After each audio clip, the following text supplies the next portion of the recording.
உலகத்தமிழ் மக்கள் அனைவருக்கும் இனிமையான வணக்கம். நான் கார்த்திக் பேசிக்கிட்டு இருக்கேன். இந்த வீடியோ நான் பார்க்க போகிற கான்செப்ட் என்ன அப்படின்னு பார்த்தீங்கன்னா, இந்த இருக்குது திராவிட மொழி குடும்பங்கள், திராவிட மொழி. ஸோ 9ஆம் வகுப்பு பழைய பாடப்புத்தகம், புதிய பாடப்புத்தகம், இது ரெண்டு கலந்து இந்த லெசனில் பார்க்க போகிறோம். அது மட்டும் இல்லாமல் பார்ட் சி நம்ம சீக்கிரம் கம்ப்ளீட் பண்ண போகிறோம். இன்னும் ஒரு 3 டாபிக் 4 டாபிக் தான் இருக்குது. கடகடன் இனிமேல் வீடியோ அப்லோட் ஆயிரும், கவலையே படாதீங்க. உடனே குரூப் 4 நோட்டிஃபிகேஷன் வந்துருச்சு சார் அப்படின்னு பயப்படாதீங்க. இது அப்பையிலேருந்து நம்ம சொல்லிக்கிட்டு இருக்கிறது தான். படிக்கிறவங்க கண்டினியூஷனாக படிச்சுட்டே வாங்க. அதுக்கப்புறம் ஜனவரி மாதம் வரலன்னா என்ன சார் பண்ணுறது, பிப்ரவரி மாதம் வரலன்னா என்ன பண்ணுறது, தயவு செஞ்சு எனக்கு கால் பண்ணி மெசேஜ் பண்ணி நான் ஹார்ட் ஒர்க் பண்ணிவிட்டு எப்படியாவது இதை முடிக்கலாம்னு சொல்லிட்டு தனியாளாக ஓடிக்கிட்டு இருக்கேன். நீங்கள் டவுட்டு கேட்டு என்னை வெக்ஸ் ஆக்கிடாதீங்க. அதனால் தயவு செஞ்சு படிக்கிற வழியை பாருங்கள். இப்போலேருந்து படிக்க ஆரம்பிங்க. சார் இப்போ தான் சார் படிக்க ஆரம்பிக்கிறேன், இப்போலேருந்து படித்தா பாஸ் ஆகலாமா அப்படின்னு நீங்கள் கேட்டால் பாஸ் ஆகலாம் சார். நான் இப்போ எதுலேருந்து சார் ஆரம்பிக்கிறது அப்படின்னு கேட்டால் பார்ட் சிலேருந்து ஆரம்பிங்க, தமிழ்லேருந்து ஆரம்பிங்க. ஸோ நம்மளுடைய Telegram group, free Telegram group கீழே இருக்குது, ஜாயின் பண்ணிக்கோங்க. இப்போலேருந்து பரணியில் இருக்கிற தூத்து தட்டி நீங்கள் படிக்க ஆரம்பித்தா கூட பாஸ் ஆயிடலாம். உங்கள் டவுட்டை நான் இதிலே கிளாரிஃபை பண்ணிடுறேன். இப்போதைக்கு எனக்கு இருக்கக்கூடிய பணி என்னென்னா, அந்த பார்ட்ஸையே முடிச்சுட்றணும். பார்ட்ஸையே முடிச்சுட்டு நம்ம அடுத்த லெவலுக்கு போகணும். பேட்சில் வேணுங்கிறவங்க நீங்கள் தாராளமாக எனக்கு வாட்ஸ்அப்பில் மெசேஜ் பண்ணுங்கள், நான் இன்ஃபர்மேஷன் கொடுக்குறேன். இல்லை சார் நீங்கள் புதுசாக நீங்கள் யூடியூப்பில் சொல்லுங்கள், அப்போ தான் நான் ஜாயின் பண்ணுவேன்னு ஒத்த கால் நின்னீங்கன்னா நான் பார்ட்ஸையை முடிச்சுட்டு தான் பேட்ச் டீட்டெயிலில் சொல்ல போகிறேன். சரிங்களா? அதனால் டக்கு நம்ம பார்ட்ஸையை முடிச்சலாம். என்ன ஒரு 4 டாபிக் தான் இருக்குது, நான் டக்குன்னு முடிச்சிடறேன். சரிங்களா? எஸ், திராவிட மொழி குடும்பங்கள், திராவிட மொழிகள் எந்தெந்த லெசனில் இருக்குது அப்படின்னு பார்த்தீங்கன்னா, பழைய பாடப்புத்தகம், புதிய பாடப்புத்தகம் எல்லாமே 9ஆம் வகுப்பில் இருக்குது. ஸோ பழைய பாடப்புத்தகத்தில் திராவிட மொழி அப்படிங்கிற பேரில் இருக்குது. புதிய பாடப்புத்தகம் அப்படி பார்த்தீங்கன்னா திராவிட மொழி குடும்பம் அப்படின்னு இருக்குது. திராவிட மொழி குடும்பம்னா என்ன, திராவிட மொழிகள் எந்தெந்த மொழிகள் திராவிட மொழிகள் இருக்குது, ஆரிய மொழிக்கும் திராவிட மொழிகள் திராவிட மொழிகள் மிக உயர்ந்த மொழின்னு யார் சொன்னாங்க அப்படின்னு தான் இந்த லெசனில் பார்க்க போகிறோம்.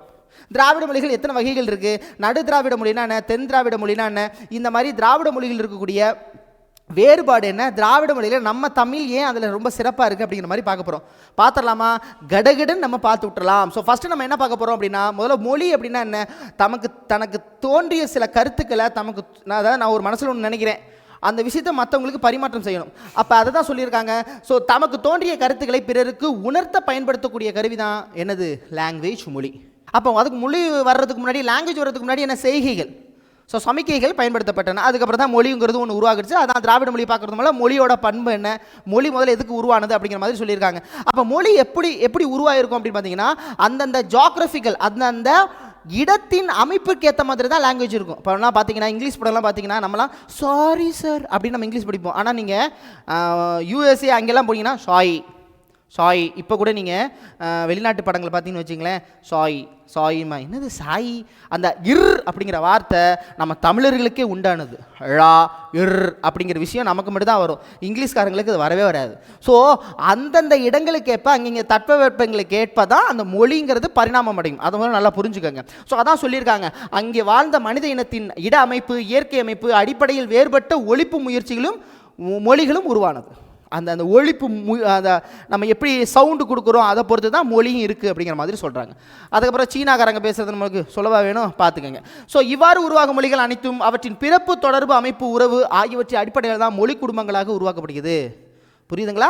S, fine. இப்போ நம்ம நாட்டில் கிட்டத்தட்ட 1300க்கும் மேற்பட்ட மொழிகள் இருக்குது. மொழிகள் மற்றும் கிளை மொழிகள் அப்படின்னு பார்த்தீங்கன்னா, நம்ம நாட்டில் மட்டும், உலகத்தில் இல்லை, நம்ம நாட்டில் இந்தியாவில் மட்டும் 1300க்கும் மேற்பட்ட மொழிகள் இருக்குது. அதனால தான் நமது இந்திய திருநாட்டை இது ரொம்ப முக்கியம். ஸோ மொழிகளின் காட்சி சாலை என்று யார் சொல்லியிருப்பாங்கன்னா, அகத்தியலிங்கம் சொல்லியிருப்பாங்க. இது எத்தனை டைம் வேணாலும் கேட்கலாம், இனிமேலும் கேட்கலாம். அகத்தியலிங்கம் என்ன சொல்லியிருக்காங்க, நம்ம இந்திய நாட்டை மொழிகளின் காட்சி சாலை என்று கூறுகிறார். ஏன்னா நமது நாட்டில் 1300க்கும் மேற்பட்ட மொழிகள் இருக்கு. தாய்மொழி வெவ்வேறாக இருக்கலாம், ஆனால் நாடு ஒரே நாடு, இந்திய நாடு. சொல்றது புரியுதா? எஸ். அதான் இந்திய மொழி குடும்பங்களை அறிஞர்கள் 4ஆக பிரிச்சிருக்கிறாங்க. நம்ம இந்தியாவில் அப்பேற்பட்ட மொழி குடும்பங்கள் 1300க்கும் மேற்பட்ட மொழிகள் இருந்தாலும் நம்ம மொழி குடும்பங்கள்னு பார்த்தீங்கன்னா 4. அதில் ஃபஸ்ட்டு பார்த்தீங்கன்னா இந்தோ ஆசிய மொழிகள், அடுத்து திராவிட மொழிக்குள்ளே தான் நம்ம வருவோம். நம்ம மலையாளம், கன்னடா, நமக்கு பக்கத்தில் இருக்கக்கூடிய மாநிலக்காரங்க எல்லாருமே திராவிட மொழிக்குள்ளே தான் வருவாங்க. சரி, அப்போ திராவிட மொழம், இந்தோ ஆசியா மொழிகள், அடுத்து ஆஸ்திரனா இது என்ன சொன்னாங்க, ஆஸ்திரேலியா, அந்த கண்ட்ரி. ஸோ ஆஸ்திரோ ஆசிய மொழிகள், சீன திபேத்திய மொழிகள், அதான் முக்கியமான 4 மொழிகள். ஸோ ஒன்று இந்தோ ஆசிய மொழிகள், அதான் சொல்லியிருக்காங்க, இந்தோ ஆசிய மொழிகள், திராவிட மொழிகள், அப்புறம் ஆஸ்திரோ ஆசிய மொழிகள், சீன திபேத்திய மொழிகள் என்ற 4 மொழி குடும்பங்கள் உள்ளது. சந்தோஷம். அடுத்ததாக திராவிட பெருமொழிகள். நம்ம கண்டிப்பாக நம்ம பக்கத்தில் இருக்கிற ஸ்டேட்டெல்லாம் வந்துடுவாங்க. தமிழ், மலையாளம், கன்னடம், தெலுங்கு, இந்த 4 மொழிகளும் மிக பெரும் திராவிட மொழிகளாக கருதுகிறது. அதான் சொல்லியிருக்காங்க. 4 ஸ்டேட் உங்களுக்கு தெரியும், நம்ம பக்கத்து அண்டை மாநிலங்க இருக்கக்கூடிய மொழிகள் மலையாளம், கன்னடம், தெலுங்கு மற்றும் நமது தாய்மொழியாக இருக்கக்கூடிய தமிழுங்க. அதை தான் இதில் சொல்லியிருக்கிறாங்க. சரிங்களா, இதை நம்ம சொல்லியாச்சு. அதே நேரத்தில் இந்த கால்டுவெல்னு ஒருத்தர் இருக்கார். அவர் தான் இந்த திராவிடம் அப்படிங்கிற வார்த்தையை இங்கே உபயோகத்துக்கு பயன்பட்டு கொண்டு வந்ததே அவர் தான். அவர் ஆக்சுவலாக என்ன சொல்ல வராரு அப்படின்னா, அறிஞர்கள் நிறைய பேர் என்ன சொல்கிறாங்கன்னா, திராவிட மொழி குடும்பங்களே மிக முக்கியமான மொழியாக இருக்கக்கூடிய தமிழ் தான் அதுக்கு தாய்மொழியாக விளங்குது. ஸோ தமிழ்லேருந்து தான் திராவிடம் வந்துச்சு அப்படின்னு அவங்க சொல்கிறாங்க. சரிங்களா, ஸோ இப்போ கால்டுவெல் அவர்கள் என்ன சொல்ல வராரு அப்படின்னா, திராவிட மொழிகள், திராவிட இனம், திராவிட நாகரிகம் முதலிய சொற்றொடரிலிருந்து திராவிடம் என்னும் சொல் பெயருடலாக வந்துள்ளதாக சொல்லியிருக்கிறாங்க. அதே நேரத்தில் நமது இந்திய நாகரிகம் மிக தொன்மை வாய்ந்த நாகரிகம் அப்படிங்கிறது நம்மளுக்கு ஹரப்பா மொகஞ்சதரோ அதிலிருந்து நம்மளுக்கு புலப்பட்டுச்சு. உலகத்திலேயே மிக முன்னுதாரணமாக இருக்கக்கூடிய முதன்மை தொன்மை வாய்ந்த நாகரிகம் நம்ம நாகரிகம் அப்படிங்கிறது ஹரப்பா மொகஞ்சதரோ அகழாய்வுகள் மூலமாகத்தான் நிரூபிக்கப்பட்டது. அதே நேரத்தில் கால்டுவெல் அந்த இடத்துல என்ன சொல்கிறாருன்னா, திராவிட மொழிகள், திராவிட இனம், திராவிட நாகரிகம் போன்ற சொற்களிலிருந்து தான் திராவிடங்கிறது வந்துச்சு அப்படிங்கிறார். இது மறந்துடக்கூடாது, கால்டுவெல் அவர்கள் சொன்னது. அதே நேரத்தில் கால்டுவெல் அவர் தான் முதலாக திராவிடம் என்னும் சொல்லை பயன்பாட்டிற்கு கொண்டு வந்தவர். நல்லா கவனிச்சுங்க, பயன்பாட்டிற்கு கொண்டு வந்தவர் யார்? கால்டுவெல். திராவிட மொழிகளின் ஒப்பிலக்கணம் என்ற நூலின் மூலமாக உருவாக்குறார். ஆனால் அதுக்கு முன்னாடியே ஒருத்தர் இருக்கார். திராவிடம் என்ற சொல் முதலில் பயன்படுத்தியவர். மறந்துடக்கூடாது, திராவிடம் என்ற சொல்லை பயன்பாட்டிற்கு கொண்டு வந்தவர் கால்டுவெல்லா இருந்தாலும் திராவிடம் என்ற சொல்லை முதலில் பயன்படுத்தியவர் யார்? குமரிலப்பட்டர். 2க்கு வித்தியாசம் இருக்கு. பயன்பாட்டுக்கு கொண்டு வந்தது வேற, இப்போயுமே நிறைய பயன்பாட்டுக்கு வராத சொற்கள் நிறையா இருக்கு. ஆனால் முதலில் பயன்படுத்தியவர் குமரிலப்பட்டர், பயன்பாட்டிற்கு கொண்டு வந்தவர் கால்டுவெல் என்பதை நீங்கள் இத்தருணத்தில் ஞாபகப்படுத்தி கொள்ள வேண்டும். சரிங்களா, சரி, சந்தோஷம். ஓகே தானே? எஸ். அடுத்து திராவிடம் இதெல்லாம் சொல்லியாச்சு. அடுத்து தமிழையும் அதன் கிளை மொழிகளான மலையாளம், தெலுங்கு, கன்னடம் ஆகிய தென்னிந்திய மொழிகள் ஒரு காலத்தில் என்னவா இருந்துச்சுன்னா தமிழியன், தமிழியன் அல்லது தமிழிக் என்று அழைத்தனர். தமிழியன் அல்லது தமிழிக், மறந்துடக்கூடாது, இது மென்ஷன் பண்ணியிருக்காங்க, தமிழிக். ஓகேவா? எஸ். அடுத்து நான் சொன்னேன்ல, இந்த தமிழ்லேருந்து திராவிடன் எப்படி மாறுச்சு, இது பழைய புக்கில் ஒரு மாதிரி கொடுத்துருக்காங்க, புது புக்கில் ஒரு மாதிரி கொடுத்துருக்காங்க. அதனால் இது வந்து கேள்வி கேட்க மாட்டாங்க. இருந்தாலும் நம்ம படிக்கணும் அப்படின்னா புது புக்கை ஃபிக்ஸ் பண்ணிக்கோங்க. சரிங்களா, சின்ன வித்தியாசம் தான் வரும். மற்றபடி தமிழ்லேருந்து திராவிடான்னு மாறிடுச்சு. திராவிடம் மாறிடுச்சு. எப்படி மாறிடுச்சு? தமிழா லா வித்தியாசம். ஃபஸ்ட்டு தமிழா, தமிழா, திராவிடா, அடுத்து திராவிடா. இதில் இது தீ வருது. திராவிடா என்று உருவாகி இருக்குதுன்னு கூறுறாங்க. அதே நேரத்தில் திராவிடம் என்னும் சொல் தமிழ் என்னும் சொல்லிலிருந்தே வந்தது. ஏன்னா மலையாளத்திலிருந்து திரா வருமா, கன்னடத்திலேருந்து வருமா, தமிழிலிருந்து தான் திராவிடம் அதான் அதில் மென்ஷன் பண்ணியிருக்காங்க. ஸோ திராவிட மொழிகள் என்றாலே தமிழ் மொழியை குறிக்கும் என்கிறார்கள். இதை தான் சொன்னது மொழியில் அறிஞராக இருக்கக்கூடிய ஹீராஸ் பாதிரியார் அவர்கள் சொன்னார். தமிழில் இருந்து திராவிடம் வந்துச்சுன்னு ஹீராஸ் பாதிரியார் சொல்கிறாரு. தமிழில் இருந்து திராவிடம் வந்துச்சுன்னு ஹீராஸ் பாதிரியார் சொல்கிறாரு, மறந்துடாதீங்க. அதே நேரத்தில் செவ்வியல் மொழி தன்மைனா நான் ஆல்ரெடி சொல்லிட்டேன். செவ்வியல் தன்மை கொண்ட மொழியாக நம்ம தமிழ் மொழி தாய்மொழி விளங்குது. அதான் சொல்லியிருக்காங்க, தொன்மை, தனித்தன்மை, மொழிகளின் தாய், சொல்வளம், இலக்கிய வளம், இந்த பல வகையான வளங்கள் கொண்டுள்ளது நம்ம தமிழ் மொழி. அதுதான் செவ்வியல் தன்மை உடைய மொழி. அதே நேரத்தில் திராவிடம் அப்படின்னா திராவிடர் பேசிய மொழியே திராவிட மொழிங்கிறாங்க. அப்போ திராவிடர் பேசிய மொழி திராவிடர் மொழி. ஓகே, திராவிடம் என்ன சொல் திராவிட நாடு என்று பொருளை தருகிறது. என்னது? திராவிட நாடு என்று பொருளை தருகிறது. 80 விழுக்காடு, நல்லா கொஞ்சங்க, 80%, 80 விழுக்காடு அளவிற்கு திராவிட மொழி கூறுகள் கொண்டுள்ள ஒரே திராவிட மொழி தமிழ் தான். அப்போ திராவிட மொழிகளுக்கான இலக்கணத்தை அதிகபட்சமாக கொண்ட மொழி தமிழ் மொழி. சரிதானே? அப்பேற்பட்ட 23க்கும் மேற்பட்ட திராவிட மொழிங்கிறது பழைய பாட புத்தகத்தில் உள்ளது. பழைய பாட புத்தகத்தில் இருக்கிறது 23க்கும் மேற்பட்ட இல்லை. ஆனால் புதிய பாட புத்தகத்தில் 24 + 4 28 திராவிட மொழிகள் இருக்குன்னு எழுதி கொடுத்துட்டாங்க. மறந்துடாதீங்க. இது பழைய பாடத்தில் 23க்கும் மேற்பட்ட, அக்யூரேட்டாக சொன்னாங்களா? இப்போ சொல்லலாம் 24 ப்ளஸ் 4 28 திராவிட மொழிகள் உள்ளது. பின்னாடி பார்ப்போம். இப்போதைக்கு திராவிட மொழிகளை எப்படி பிரிக்கிறாங்கன்னா, தென் திராவிட மொழிகள், நடு திராவிட மொழிகள் மற்றும் வட திராவிட மொழிகள். இதில் 2 மட்டும் படிச்சுக்கோங்க, 1 விட்டுருங்க. ஏன்னா கீழ்கண்டவற்றுள் வேறுபாடானது எதுன்னு சொல்லிட்டு 4 மொழிகளை கொடுத்துடலாம். இதில் இந்த தென் திராவிட மொழிகள் ஈஸியாக ஞாபகம் வச்சுக்கலாம். கடைசியாக இருக்கக்கூடிய வட திராவிட மொழிகளை ஈஸியாக ஞாபகம் வச்சுக்கலாம். எப்படி சார் ஞாபகம் வச்சுக்கலாம் அப்படின்னா, இப்போ ஃபார் எக்ஸாம்பிள் இதை நம்ம எடுத்துக்கோமே. இப்போ பாருங்களேன், தென் திராவிட மொழிகள் தமிழ் மறக்க மாட்டீங்க, தமிழ் மலையாளம் கன்னடா அதெல்லாம் மறக்க மாட்டீங்க. ஸோ தமிழ் டிக்கு, மலையாளம் கன்னடம் இதை மறக்க மாட்டீங்க, நல்லா கவனிச்சுக்கணும். தெலுங்கு நடு திராவிட மொழியை சேர்ந்தது, அதை மறந்துடாதீங்க. தெலுங்கு என்ன திராவிட மொழி? நடு திராவிட மொழி, மறந்துடாதீங்க. சரிங்களா?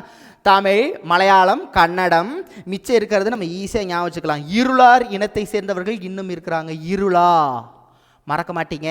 கோலே மொத்தம் 2 வரும், ஒன்று கோத்தா, இன்னொன்று கொரடா. சரிங்களா? முடிஞ்சு போச்சு. அடுத்து தோடா, தோடா ஞாபகம் வச்சுக்கலாம், தோடு ஞாபகம் வச்சுக்கலாம். அடுத்து குடகு, அதாவது குடகு, குடகு, குடகு மற்றும் துளு, குடகு துளு. சரிங்களா? மறந்துட மாட்டீங்களே, இதெல்லாம் ஈஸி தான். மிச்சம் இருக்கிறது 3, அது வட திராவிட மொழிகள். இன்னும் குரூக், மால்டோ, பிராகுயி. சரிங்களா? ஒன்று குரூக், குரூக், மால்டோ, பிராகுயி. இந்த 3 மட்டும் வட திராவிட மொழி. மிச்சம் இருக்கிறது எல்லாமே நடு திராவிட மொழி. இதெல்லாம் நீங்கள் படிக்க வேண்டாம், இதெல்லாம் நீங்கள் படிக்க வேண்டாம். ஆனால் தெரிஞ்சு வச்சுக்கோங்க, இது மட்டும் ஞாபகம் வச்சுக்கணும். குடகு ஞாபகம் வச்சுக்கணும், தோடா, கொருகா, இருளா இதெல்லாம் முடிஞ்சு. கொடகான்னு சொல்கிறாங்க, கொரகான்னு சொல்கிறாங்க, பார்த்துக்குங்க. சரிங்களா? ஃபைன். புரியுதானே சார்? சத்தியமாக புரியுது சார். அடுத்து போயிடலாம். திராவிட மொழிகளில் மூத்த மொழி தமிழ் மொழி. முடிஞ்சு போச்சு. தனக்கு தோன்றிய கருத்துக்களை பிறருக்கு உணர்த்துவது மொழி. இதெல்லாம் நான் முன்னாடி சொன்னது, அந்த இன்ட்ரோடக்ஷனை தான் இதில் அப்படியே சொல்லியிருக்கிறாங்க. ஒரு மொழி எதன் அடிப்படையில் இருக்கணும்? அதோடைய தொடர்பு, அவருடைய இருக்கக்கூடிய பிறப்பிடம், அதன் அடிப்படையில் தான் அவங்க பிரிக்கிறாங்க. எதன் அடிப்படையில்? பிறப்பு, உறவு, தொடர்பு, அமைப்பு, அதன் அடிப்படையில் தான் மொழி குடும்பங்களாக பிரிக்கிறாங்க. எந்த நூற்றாண்டு வரை அதாவது இந்திய மொழிகள்லேயே வடமொழி தான் எப்படி அனைத்திற்கும் வடமொழி தான் மூலம் என இருந்தது சார். அவங்க சொல்லிக்கிட்டு இருந்தாங்க வடமொழி தான் இந்தியாவின் மூத்த மொழி. எந்த நூற்றாண்டு வரை சொல்லிக்கிட்டு இருந்தாங்க? ஸோ 18ஆம் நூற்றாண்டு வரை சொல்லிக்கிட்டு இருந்தாங்க. ஸோ 18ஆம் நூற்றாண்டு வரை, தொடக்கம் வரை இந்திய மொழிகள் அனைத்திற்கும் வடமொழி தான் மூலம் என்பது, அதில் இருந்துதான் மற்ற மொழிகள் தோன்றி வளர்ந்தன என அறிஞர்கள் கருதினர். வடமொழியில் தான் சார் தமிழ் மொழி வந்துச்சு இல்லை அப்படின்னு அப்புறம் மாறுனுச்சு. வடமொழி மற்றும் ஐரோப்பா மொழிகளுடன் தொடர்புடையது. வடமொழி ஐரோப்பா மொழிகளுடன் தொடர்புடையதுன்னு யார் சொன்னது? வில்லியம் ஜோன்ஸ் அவர்கள் சொல்கிறார். வில்லியம் ஜோன்ஸ் இதில் சொல்லிட்டாரா? அப்போ அதுலேருந்து என்ன தெரியுது? வடமொழிக்கும் ஐரோப்பா கண்டத்திற்கு அவங்களுக்கும் ஒரு தொடர்பு இருக்குன்னு சொல்கிறாங்க. அதே நேரத்தில் 1816ஆம் ஆண்டில் இந்த மொழி சார்ந்து பல ஆய்வுகளை ஒரு 3 பேர் மேற்கொண்டிருக்காங்க. புதிய பாடப்புத்தகத்தில் கொடுத்துருக்குறாங்க. அதனால் அந்த 3 பேர் சொல்லியிருக்கேன். ஒன்றும் இல்லை, பாப் சாங்கு, ரஸ்க்கு சாப்பிட்றாங்க. இதுதான் ஷார்ட்கட். ஸோ பாப் என்னது? அதுவும் ரஸ்க்கு, சாதா ரஸ்கில் க்ரீம் வச்ச ரஸ்க்கு. பாப் சாங் கேட்டிருக்கீங்களா? ஸோ பாப், ரஸ்க்கு தான் ராஸ்க், க்ரீம், இந்த 3 பேரும். ஸோ எதை மொழிகளை சேர்ந்து பல ஆய்வுகளை மேற்கொண்டிருக்காங்க. இப்போ நம்ம ஆல்ரெடி பார்த்துட்டோம், வடமொழி ஐரோப்பா நாட்டுடன் மொழிகளுடன் தொடர்புடையதுன்னு சொன்னது யார்? ஜோன்ஸ். அதே நேரத்தில் பிரான்சிஸ் எல்லிஸ் அவர்கள் என்ன சொல்லியிருக்காரு அப்படின்னா, தமிழ், தெலுங்கு, கன்னடம், மலையாளம் போன்ற மொழிகள் ஒரே மொழி குடும்பத்தை சேர்ந்தவை. அவங்கெல்லாம் ஒரே மொழி குடும்பத்தை சேர்ந்தவங்க. திராவிட மொழிகள் மிக முக்கியமான 4 மொழிகள்லாம் நம்ம 4 சொல்கிறோம்ல, அது மிக முக்கியமாக ஒரே மொழி குடும்பத்தை சேர்ந்தவன்னு ஃபஸ்ட்டு சொன்னது யார் அப்படின்னு பார்த்தீங்கன்னா நம்ம பிரான்சிஸ் எல்லிஸ். அதே நேரத்தில் தமிழ், தெலுங்கு, கன்னடம், மலையாளம் போன்ற மொழிகள் தென்னிந்திய மொழிகள் என பெயரிட்டார். தென்னிந்திய மொழிகள்னால் இப்போயுமே தென்னிந்திய மொழிகள்னால் நம்ம 4 பேர் வந்துடும். நம்ம மாநிலங்கள் எல்லாம் நம்ம தான் நாமங்கிறோம், ஆனால் அவங்க நாமன்னு சொல்ல மாட்டாங்க. சரி விடுங்க. அடுத்து தென்னிந்திய மொழிகளுக்கு தமிழியன் என்று பெயரிட்டவர் யார்? தென்னிந்திய மொழிகளுக்கு தமிழியன் என்று பெயரிட்டவர் யாருன்னா ஹோக்கன்ஸ். இவரும் 2 பேர் ஒரே கருத்தை சொல்லியிருப்பாங்க. ஆரிய மொழிகளிலிருந்து அது வேறுபட்டது. தென்னிந்திய மொழிகள் ஆரிய மொழிகளிலிருந்து வேறுபட்டது, மறந்துடக்கூடாது. தென்னிந்திய மொழிகள் ஆரிய மொழிகளிலிருந்து வேறுபட்டது. இந்த 2 கருத்தையுமே யார் சொல்லியிருப்பாங்க? ஹூக்கன்ஸ் மற்றும் மார்க்ஸ் முல்லர். இவங்க 2 பேரும் இந்த கருத்தை சொன்னாங்க, மறந்துடக்கூடாது. சரிங்களா? அடுத்து நம்ம கால்டுவெல் நிறைய விஷயம் சொல்லிப்பாரு. திராவிட மொழிகளின் ஒப்பிலக்கணம் தான் சொல்லியிருக்காங்க பாரு. 1856 1856 திராவிட ஒப்பிலக்கணம் என்ற நூலின் ஆசிரியர் கால்டுவெல். திராவிட மொழிகள் ஆரிய மொழி குடும்பத்திலிருந்து வேறுபட்டவை, இவ்வகை சமஸ்கிருத மொழிகளுக்கும் செல்வாக்கு செலுத்தியுள்ளன என்று இவர்தான் கூறியிருக்கிறார். சரியா? அதே நேரத்தில் திராவிட மொழிகளுக்குள் இருக்கும் ஒற்றுமையை எடுத்து கூறியவர். இந்த வார்த்தை ரொம்ப முக்கியம், இந்த ஸ்டேட்மெண்ட். தமிழ் வடமொழியில் மகளென்று. தமிழ் வடமொழிக்கெல்லாம் சொந்தம் கிடையாது. வடமொழியிலிருந்து பிறந்தது தமிழ் கிடையாது அப்படின்னு கால்டுவெல் சொல்கிறாரு. அதான் மகள்னா அதோடைய பிறப்பிலிருந்து வந்தது இல்லைன்னு அர்த்தம். தமிழ் வடமொழியின் மகள் என்று அது தனி குடும்பத்திற்குரிய மொழி. சமஸ்கிருத கலப்பின்றி அது தனித்து எங்கும் ஆற்றல் பெற்ற மொழி. தமிழுக்கும் இந்தியாவின் பிற மொழிகளுக்கும் தொடர்பு இருக்கலாம் அப்படின்னு அவர் மென்ஷன் பண்ணுறார். அதே நேரத்தில் திராவிட மொழிகளை மூன்றாக பிரிக்கிறாங்க. நான் ஆல்ரெடி சொன்னேன், புதிய பாடப்புத்தகத்தில் பழைய பாடப்புத்தகத்தில் 23க்கு மேற்பட்ட திராவிட மொழிகள். ஆனால் புதிய பாடப்புத்தகத்தில் 24 + 4, அதை +4 புதுசாக ஆட் பண்ணியிருக்கிறாங்க. அதான் திராவிட மொழிகள் மொத்தம் 24 + 4 மொத்தம் 28 மொழிகள். அப்போ அண்மையில் கண்டறியப்பட்ட 4 திராவிட மொழிகள் எதுன்னு கேட்கலாம். இது கண்டிப்பாக கேட்கலாம். எரும மாட்டில் தங்க செயினை கட்டியிருக்காங்க. ஸோ எருகலா, எரும மாடு ஞாபகம், எருகலா, தங்கா தங்க செயினை கட்டு, அது குறும்பும் ஞாபகம். ஸோ குறும்பா, சோழிக்கா. ஓகே, மறந்துடாதீங்க. திரும்ப சொல்கிறேன், இருகலா, தங்கா, குறும்பா, சோழிக்கா. அதே நேரத்தில் எந்த பணத்தாளில் தமிழ் மொழிகள் இடம்பெற்றது அப்படின்னா 2 நாடு சொல்லியிருக்காங்க. ஒன்று மொரீசியஸ், இன்னொன்று இலங்கை. மொரீசியஸ் மற்றும் இலங்கை. இதுக்கப்புறம் நம்ம பார்க்க போகிறதெல்லாம் திராவிட மொழி இருக்கக்கூடிய அடிச்சொல் என்ன, வினைச்சொல் என்ன, அதில் மற்றும் உயர்பாலில் ஒன்றன்பால், இதெல்லாம் பல விஷயங்கள் இருக்குது. மற்ற மொழிகளுக்கும் தமிழ் மொழிகளுக்கு இருக்கக்கூடிய வித்தியாசம், நம்ம திராவிட மொழிகள் இருக்கக்கூடிய வேற்றுமை, வினை சொற்கள், அந்த அடிச்சொல் எப்படி வேறுபடுது அப்படிங்கிற மாதிரி பார்க்க போகிறோம். சரிதானே? புரியுதா? எஸ். இப்போ அடிச்சொல் அப்படின்னா கண். ஸோ திராவிட மொழிகளில் கண் அப்படின்னா தமிழில் கண்ணுன்னு சொல்லுவாங்க. இதுவே மலையாளம் கன்னடத்தில் கண்ணு அப்படின்னு சொல்கிறாங்க. சரி, இதுவே தெலுங்கு குடுகுல கண்ணு. ரெண்டும் கண்ணு தான், 2 சொல்லி இன்னு, இது 3 சொல்லி இன்னு, மறந்துடாதீங்க. ஓகேவா? மறந்துடுவீங்க. இதுவும் கண்ணு தான், இதுவும் கண்ணு தான். கண் அப்படின்னு சொன்னது குரூக், மறந்துடக்கூடாது. குரூக் மால்தோ பிராகுயி பார்த்தோமா? அதுதான், மறந்துடவே கூடாது. சரிங்களா? அதுவே கென் அப்படின்னா பர்ஜி, கென். இதுவே கொன் அப்படின்னா என்னது? தோடா. சரிங்களா? தென் திராவிட மொழி தோடா, மறந்துடாதீங்க. இதுவே எண்ணு பெயர்கள் எப்படி இருக்குது? ஸோ எண்ணு பெயர்கள் தமிழ்னா 3ன்னு சொன்னால் மலையாளம் மூடு அப்படின்னு பாருங்களேன். மூடுக்கு நமக்கு வேற. இப்போ மூடுனா சாத்து இல்லை கதவி மூடு அப்படின்னு நம்ம சொல்கிறோம்ல. ஆனால் தெலுங்கில் மூடுனா 3ன்னு அர்த்தமா? அருமை. மூருன்னு சொன்னால் கன்னடத்தில் 3. இதுவே மூஜி அப்படின்னு சொன்னால் துளுல மூஜினா 3ன்னு அர்த்தமா? இதெல்லாம் பார்த்துக்குங்க. ஓகேவா? அடுத்த திராவிட மொழிகளின் பழமையான இலக்கிய சான்றுகள் எங்கெங்கே இருக்குன்னு சொல்கிறாங்க. இது ரொம்ப ரொம்ப முக்கியம். இதுலேயே எல்லாத்துக்கும் கொடுத்துருக்குறாங்க. இதில் நீங்கள் எதுக்கு தெரிஞ்சுக்கணும்னு பார்த்தீங்கன்னா தமிழுக்கு கண்டிப்பாக தெரிஞ்சுக்கணும். தமிழை பொறுத்த மட்டும் இலக்கியங்கள், சங்க இலக்கியங்கள் எந்த நூற்றாண்டுலேருந்து என்ன நூற்றாண்டுனா 5 to 2ன்னு ஞாபகம் வச்சுக்கோங்க. 5 to 2னா ரிவர்ஸில் போகுதுன்னா மறந்துடாதீங்க.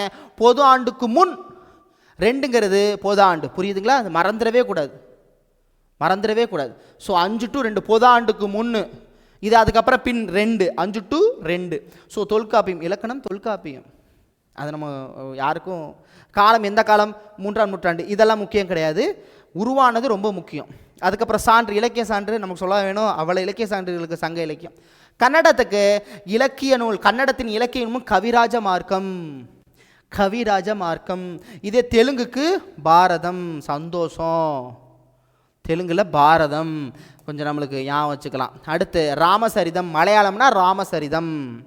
பாருங்களேன், இங்கே பாரதம், இங்கே ராமசரிதம். சரி, சந்தோஷம். அடுத்து நூற்றாண்டு 9ஆம் நூற்றாண்டு, 11ஆம் நூற்றாண்டு, 12ஆம் நூற்றாண்டு, இப்படி ஞாபகம் வச்சுக்கோங்க. ஃபஸ்ட்டு தமிழ், கன்னடம், தெலுங்கு, மலையாளம்.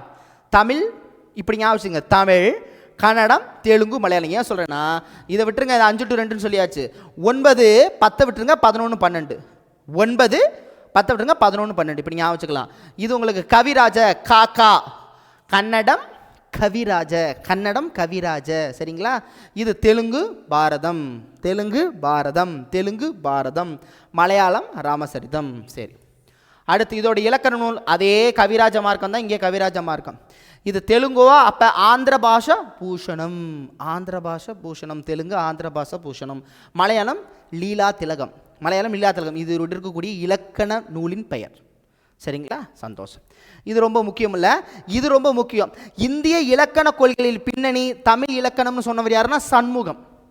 சண்முகம் என்ன சண்முகம்? சேவை சண்முகம். இது ரொம்ப முக்கியம், இது ரொம்ப முக்கியங்க. அதுக்கப்புறம் மலையாள இலக்கியம் சாகித்ய அகாடமி, மலையாள இலக்கிய வரலாறு வந்து சாகித்ய அகாடமி வாங்கியிருக்கு. இதை மென்ஷன் பண்ணியிருக்காங்க, மறந்துடாதீங்க. சரிங்களா, எஸ். அடுத்து என்னது? இது ஒவ்வொரு திராவிட மொழிகள் இருக்கக்கூடிய சொல் ஒற்றுமை சொல்லியிருக்கிறாங்க. மரம், மலையாளத்துலேயும் மரம் தான், நம்மள்கிட்ட மரம் அவங்கள்ட்டையும் மரம். தெலுங்குல மானு, கன்னடத்துலேயும் மரம். இது பார்த்துக்கங்க, ஒன்று ஒன்று நூறு, நீ நீ நீவு நீன், இதெல்லாம் ஒற்றுமையாக இருக்குன்னு சொல்கிறாங்க. இதுலேருந்து கேள்விகள் கேட்கறதுக்கு வாய்ப்பு இல்லை, ஆனால் தெரிஞ்சுக்கோங்க. சரிங்களா, எஸ்.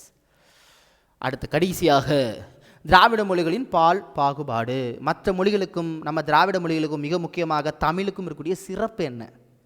சிறப்பு என்னன்னு சொல்லுங்க. திராவிட மொழிகளில் பொருட்களின் தன்மையை ஒட்டி தான் பால் பாகுபாடு இருக்கும். திராவிட மொழிகளின் பொருட்களின் தன்மையை பொறுத்து தான் என்ன இருக்கும்? பால் பாகுபாடு அமைக்கப்படும். ஆனால் வடமொழியில் அவ்வாறு கிடையாது. ரொம்ப முக்கியம். உயிரற்ற பொருட்களுக்கு கூட அதனுடைய செயல்பாடுகள், உயிரற்ற பொருட்களுக்கு கூட, புலப்படாத நுண்பொருட்களுக்கு கூட ஆண் பெண் என்று பாகுபடுத்தப்படுகின்றன. ஆனால் இம்மொழியில் கை விரல்களை அவங்க திராவிட மொழியில் கை விரலை பெண்ணா சொல்கிறாங்களாம், கால் விரலை ஆணா சொல்கிறாங்களாம், ஆண்பாலா. இதை மென்ஷன் பண்ணியிருக்கிறாங்க, மறந்துடாதீங்க. இந்த வார்த்தை ரொம்ப முக்கியம். கை விரல்களை பெண்பால் என்றும் கால் விரல்களை ஆண்பால் என்றும் அழைக்கிறாங்கண்ணே. ஜெர்மனி மொழிகளில் இத்தகைய தன்மைகள் காண முடிகிறது. அதே நேரத்தில் திராவிட மொழிகளில் ஆண்பால் பெண்பால் என்ற பகுப்பு உயர்திணை ஒருமையில் காணப்படுகிறது. உயர்திணை ஒருமையில். வந்தான் அவன், வந்தாள் அவள், ஒருமையில் காணப்படுகிறது. வந்தனர் ஆண்பாலா பெண்பாலா யார் வேணாலும் இருக்கலாம். நான் புரியுதா? ஒருமையில் ஆண்பால் பெண்பால். வந்தான், போனேன், போவேன், வந்தால், சென்றால், போவாள், ஆண்பால் பெண்பால். வந்தனர் ஆண் வந்தனரா பெண் வந்தனரா? புரியுதா? அதே நேரத்தில் அக்ரிணை பொருட்களையும் ஆண் பெண் என்று பால் அடிப்படையில் பகுத்தாலும் அவற்றின் பால் காட்டும் விகுதிகள் கிடையாது. சரிங்களா, விகுதிகள் கிடையாது. இப்போ தனி சொற்களாலேயே ஆண் பால் பெண் பால் என்ற பகுப்பை உணர்த்தினர். தனி சொற்களாலேயே உணர்த்தினர். இப்போ ஃபார் எக்ஸாம்பிள் அவங்க கடுவன் அப்படின்னு சொல்கிறாங்க. நல்லா கவனிச்சுக்கோங்க. அக்ரிணை பொருட்களை ஆண் பால் பெண் பால் என்று அடிப்படையில் பகுத்தாலும் வித்தியாசம் சொல்கிறேன் எப்படின்னு. அக்ரிணைன்னா ஆடு மாடு கோழி, அது கூட அக்ரிணை. சரிங்களா, அக்ரிணை பொருட்களை ஆண் பெண் பால் என்று பால் அடிப்படையில் பகுத்தாலும் அவற்றிற்கு பால் காட்டும் விகுதிகள் அல்ல. வந்தான், உசுர் இருக்கு, வந்தான்னா அவன் ஆண்பல, வந்தாள் அப்படின்னா பெண் பால். ஆடு மாடல் இப்படி சொல்ல முடியுமா? ஆனால் அக்ரிணிலையும் நாங்கள் பால் விகுதி காட்டுவோம். ஆனால் வந்தாள் வராது. ஆனால் பெயரிலே நாங்கள் மாற்றுவோம். அதான் சொல்கிறாங்க. ஸோ அவற்றிற்கு பால் காட்டும் விகுதிகள் கிடையாது. இன்னு இல்லு வந்தால் சென்றால் விகுதி கிடையாது. ஆனால் தனி சொற்களாலேயே ஆண் பெண் பகுப்பை நாங்கள் உணர்த்துவோம் தமிழில். எப்படி சொல்கிறேன் பாருங்க. கடுவன் அப்படின்னு தான் நாங்கள் சொல்லுவோம்.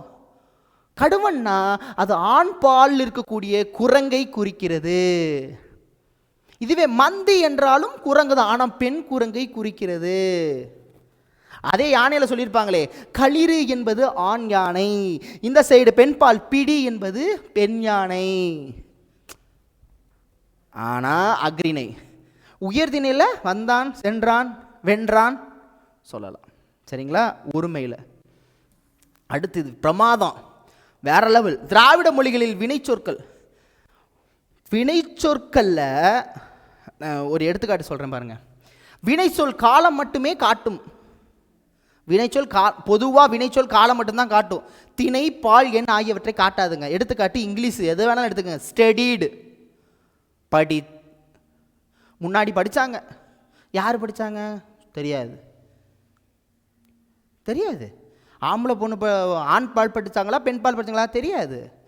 ஷீ ஸ்டடீடு அப்படின்னு போட்டால் அவள் படித்தாள், ஹீ ஸ்டடீடு அப்படின்னு போட்டால் அவன் படித்தான், தே ஸ்டடீடு அப்படின்னா அவர்கள் படித்தார்கள். அப்படி தானே? ஸ்டடினா படித்தாங்க. யார் படித்தாங்க தெரியாது. என் பால் படித்தாங்களா ஒருத்தராக இருப்பா தெரியாது. பால் ஆம்பளையா பொம்பளை தெரியாது. திணை உயர்திணை ஆகிறேன்னு தெரியாது. எதில்? இங்கிலீஷில். ஆனால் காலத்தை காட்டும். ஸ்டடின்னா படித்தாங்க, ஸ்டடீஸ் படிக்கிறாங்க, வில் ஸ்டடி படிப்பாங்க. டென்ஸ் அப்புறம் அதான் தெரியுமில்ல உங்களுக்கு, simple tense, past tense, present tense, future டென்ஸ்னு சொல்லுவாங்க இல்லையா? அது டென்ஸ் நீங்கள் அதிகமாக கூட போயிட்டே இருக்கும். மேஜராக நம்ம இங்கே தெரிஞ்சுக்கிட்டது என்ன?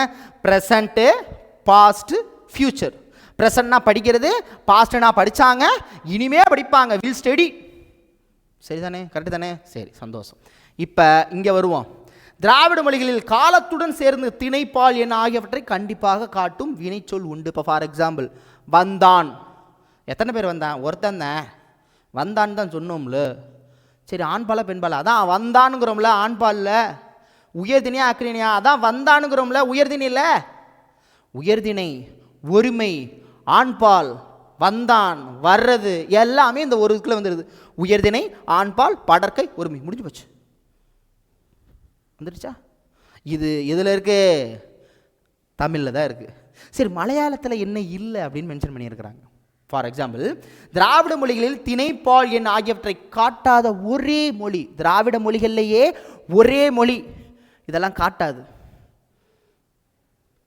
மலையாளம். ஆங்கிலம் போலன்னு வச்சுக்கோங்க. ஸோ திணைப்பால் எண் ஆகியவற்றை காட்டாத ஒரே மொழி மலையாளம். திராவிட மொழிகளில் பால் காட்டும் விகுதிகள் இல்லாத ஒரே மொழி மலையாளம். எந்த திராவிட மொழியில் தனி சொற்களிலாயே ஆண் பெண் பகுப்பை அறிந்து கொள்ள முடியும்? மலையாளம். மறந்துடாதீங்க, எந்த திராவிட மொழியில் தனி சொற்களாலேயே, தனி சொற்கள் மூலமாகவே ஆண் பெண் பகுப்பை அறிந்து கொள்ள முடியும்னா மலையாளம். இதெல்லாம் மலையாளம். சரிங்களா? இதுக்கப்புறம் எப்போதும் தெரிந்தது தான், தொன்மையிலும் தொன்மை திராவிட மொழிகளில் மிகச்சிறந்த மொழி தமிழ் மொழி. அதான் சொல்லியிருப்பாங்க. தொன்மையும் இலக்கிய வளமும் கொண்ட இலக்கணம் உடையது தமிழ் மொழியாகும். பல்வேறு உலக நாடுகள் பேசக்கூடிய பெருமை கூடிய மொழி தமிழ் மொழியாகும். ஏனைய திராவிட மொழிகளில் விடவும் தமிழ் மொழி தனக்கென்று தனித்த உரிய. இதெல்லாம் நம்ம ஆல்ரெடி பார்த்தது. சரிங்களா? செவ்வியல் தன்மை கொண்டது, இலக்கிய வளம் கொண்டது, இலக்கண வகை கொண்டது, இலக்கண விலை தொல்காப்பியங்கிற கான்செப்ட் இருக்குது. ஸோ மற்ற மொழிகளெல்லாம் வெறும் இலக்கியத்தை மட்டும்தான் சொல்லும், இலக்கணத்தை மட்டும்தான் சொல்லும், நம்ம வாழ்வி இலக்கத்தையும் சேர்ந்து சொல்கிறோம். இது அந்த கான்செப்ட் தான் சொல்லியிருப்பாங்க. திராவிட மொழிகள் பிற மொழி தாக்கம் மிகவும் குறைந்ததாக காணப்படும் மொழி தமிழே ஆகும்.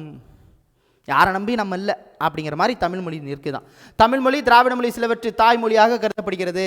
ஒரே பொருளை குறித்து பல சொற்கள் அமைத்த சொல்வளமும் இருக்கக்கூடிய ஒரே மொழி தமிழ் மொழி தான், மறந்துடக்கூடாது. இந்திய தொன்மையான கல்வெட்டுகளில் பெரும்பான்மையானது தமிழையே காணப்படுகிறது. தமிழின் பல அடிச்சொற்கள், ஒலியன்கள், ஒளி, இடம்பெயர்தல் என்ற விதிப்படி பிற திராவிட மொழிகளின் வடிவம் மாறி இருக்கின்றன. தமிழ் தான் அதுக்கு தாய்மொழி.